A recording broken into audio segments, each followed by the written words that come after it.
Bienvenue à vous tous sur Mobility TV. Aujourd'hui, l'interview Top Premium vous présente sur Mobility TV la Mobility Valley. Alors, c'est un peu de mobilité, on va en parler. C'est un pôle de compétitivité qui s'appelle Next Move, qui est assis sur deux régions extrêmement actives, évidemment, puisqu'on parle de l'Île-de-France et de la Normandie. On en parle avec Marc Charlet. Bonjour à vous. Bonjour. Directeur général de Next Move, je le disais.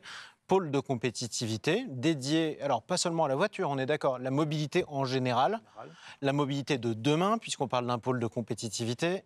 La mobilité terrestre, ouais, tout à fait. On est d'accord, et qui regroupe près de 550 membres assis sur l'Île-de-France et sur la Normandie. Alors on a quel type de métier d'abord ?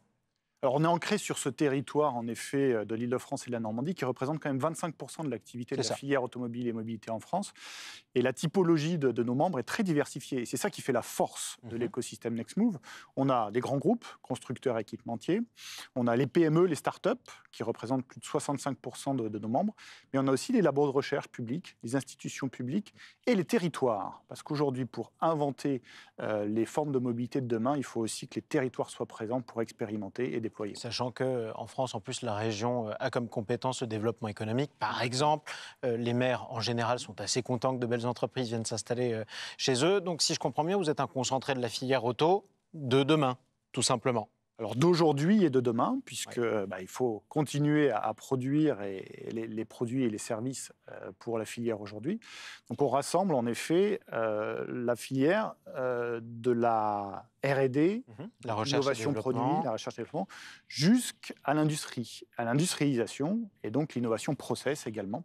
Et donc c'est ça qui fait la force de Next Move aussi, c'est d'avoir l'ensemble de ce panel, de la R&D en passant par les services jusqu'à la fabrication. Quand je dis qu'il y a 550 membres à peu près, ça fait à la louche combien d'emplois sur l'Île-de-France et la Normandie ?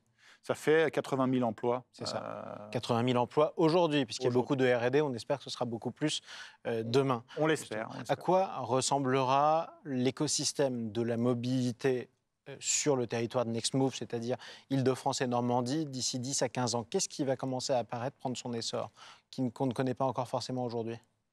Je pense qu'on connaît la plupart des évolutions qu'on verra dans 10-15 ans. La vague de l'électromobilité, on n'en parle plus, elle est là. Et ça, on l'a déjà prise. Ça, on l'a déjà prise. Non, ce qu'on va voir, c'est que on aura bien sûr, je pense, le véhicule qui restera le moyen, le véhicule particulier, le moyen de mobilité. Par excellence. Par excellence. Et ça, c'est important de s'y arrêter. C'est-à-dire que vous y croyez toujours. Parce que beaucoup de gens en doutent. Certains veulent nous convaincre du contraire. On aura toujours besoin d'un véhicule particulier demain. Besoin d'un véhicule particulier demain. C'est le seul et unique moyen de mobilité d'un grand nombre de personnes. Et donc, on aura toujours besoin de ce véhicule. Alors, par contre, il sera différent. Il sera électrifié, voire tout électrique. Il sera aussi peut-être plus partagé. En tout cas, mieux utilisé, mieux exploité. Plus de covoiturage peut-être. Plus d'autopartage aussi. Exactement. Il sera, ce véhicule aussi, mieux connecté à l'ensemble des autres offres de transport. C'est-à-dire que le véhicule ne sera pas le moyen...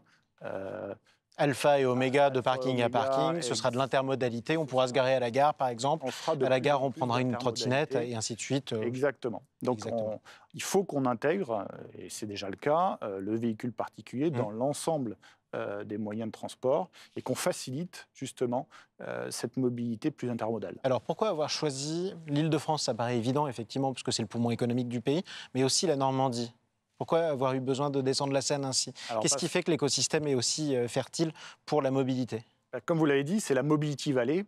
Cette Mobility Valley, cette vallée de Seine, en fait, c'est le berceau historique de l'industrie automobile en France. Certes. Donc vous avez dans l'ouest francilien, en effet, tous les centres de décision, les grands centres de recherche. Stellantis à Poissy, par exemple. Mais aussi les équipementiers qui sont sur ce territoire-là, avec tout un réseau de PME, de start-up. Mais vous avez sur toute la vallée de la Seine énormément aussi d'acteurs et surtout d'industriels. Absolument. Qui sont là ensuite pour industrialiser ces solutions de mobilité. Mais vous avez aussi beaucoup d'innovations en Normandie.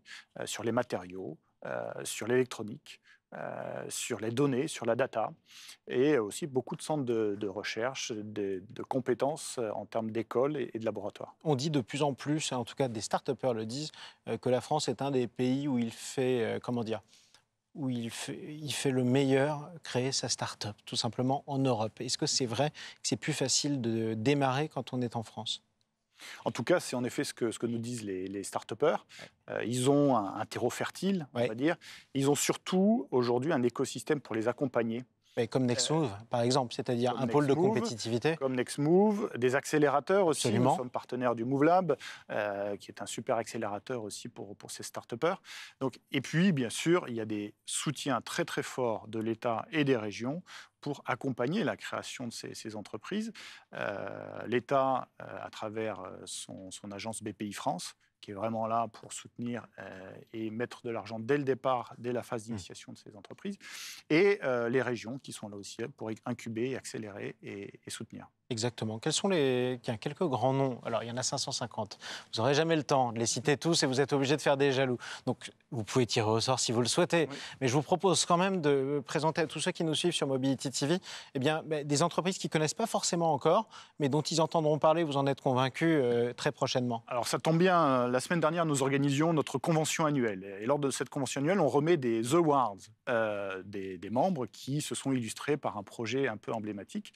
Et donc on a remis 4 awards la semaine dernière. Le premier à une PME normande qui s'appelle Itself, qui développe des matériaux intelligents et chauffants, c'est-à-dire qui vont permettre de réchauffer, en tout cas d'apporter du confort thermique dans l'habitacle en consommant 3 fois moins d'énergie. Ça, pile dans l'air du temps, il y a un marché. Il y a un marché. Itself. Aujourd'hui, ils adressent l'aéronautique et notamment les satellites, mais ils ont un marché potentiel pour l'automobile.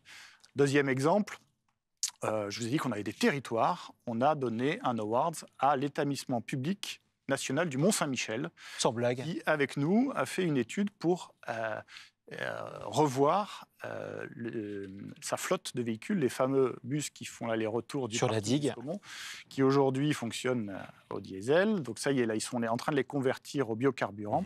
Et demain, grâce à l'étude qu'on a fait avec eux, trouver de nouvelles sources d'énergie, notamment électrique ou hydrogène. Ça, c'est quand même un beau condensé de la France. Quand même. Vous avez la start-up 2. Ou 3.0 et le Mont-Saint-Michel, qui est le monument quasiment millénaire. Autre lauréat, c'est un consortium avec Renault Trucks, Forvia, le CNAM et Ingénieurs 2000. C'est un campus de formation qu'on appelle l'e-Mobility Industry Academy, qui vise à former les techniciens à la fabrication des moteurs électriques. Donc on a cet énorme besoin de transformation des compétences dans la filière, et on a voulu illustrer à travers ce projet collaboratif qui justement va permettre la transmission de ces compétences. Et ça, c'est quand même formidable. Et vous l'avez dit dans cette convention annuelle, vous avez abordé un certain nombre de sujets différents, dont la sécurité routière. Tout à fait. Quelles conclusions ont pu être tirées ? Alors, on a invité la déléguée interministérielle à la sécurité routière qui est arrivée il y a 8 mois et qui nous a commenté les derniers chiffres de sécurité routière. Et ce qu'il faut retenir, et c'est important,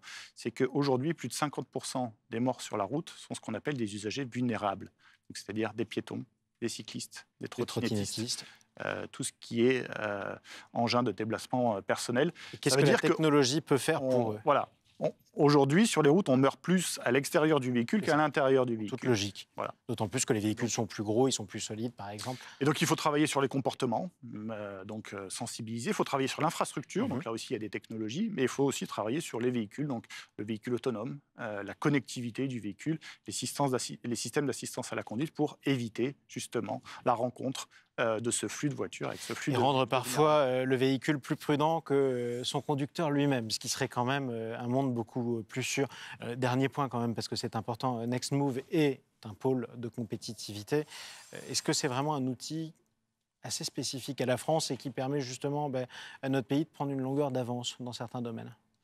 Alors, on a des spécificités, mais on a des partenaires partout en Europe, ce qui s'appelle des clusters.